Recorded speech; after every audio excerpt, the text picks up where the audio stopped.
কিন্তু আমি দেখতে পাচ্ছি গরম গরম তেলে কিন্তু কাঠি ভাজা তৈরি হচ্ছে। দেখো কত সুন্দর। এই মেশিনটা কিন্তু ঘোরানোর পরও একটা এক্সপিরিয়েন্স লাগে, তাই তো? ঠিক বললাম তো? তো কত বছর এক্সপিরিয়েন্স তোমার?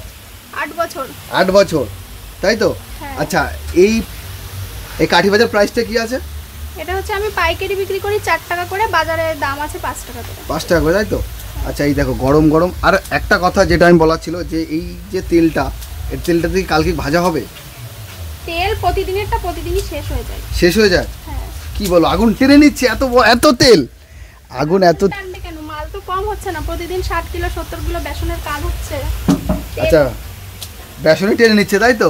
আচ্ছা, এই দেখো আর কত সুন্দর কিন্তু এইদিকে দাদা কিন্তু ভেজে রেডি করে ওই পাশে তৈরি হচ্ছে। আর এরপরে কিন্তু যাবে বিট নুন, তাই তো? হ্যাঁ। বিট নুন দিয়ে প্যাকেট হবে, তাই তো? আচ্ছা, এক মানে ডজন হিসেবে বিক্রি হয়, যে 12খানা বা এরকম? 12খানা না, একটা করে পিস দিয়ে 25টা এক জায়গা করে বান্ডিল করা হয়, সেই বান্ডিল হিসেবে বিক্রি হয়। আচ্ছা, 25টা এক বান্ডিল, তাই তো? তার পাইকারি নিলে 4 টাকা পিস, আর যদি কেউ লুজ নেয় 5 টাকা পিস। আচ্ছা আচ্ছা, তো সব কিছু তোমাদের বলে দিলাম। দেখেছো কত সুন্দর আমি বলতে পারি, সত্যি।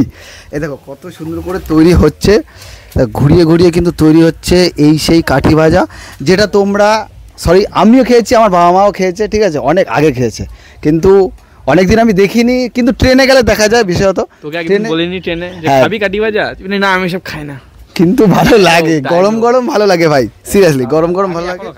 ট্রেনে উঠলে আমি এখনো খাই। একদম। শায়ন কি খাস ভাই? আমি অ্যাকচুয়ালি ঝুড়ি ভাজাটা বেশি খাই। ঝুড়ি ভাজা? এখানে ঝুড়ি ভাজা হয় না? এখানেও কিন্তু ঝুড়ি ভাজাটাও কিন্তু হয়। তো তোমাদের কিন্তু অ্যাড্রেসটা আমি বলে দিলাম, ঠিক আছে, নটা দমদমা। আর অ্যাড্রেসের নাম্বার কিন্তু আমি পিং করে দেবো, অবশ্যই তোমরা ওইখানে ফোন করে আসতে পারো।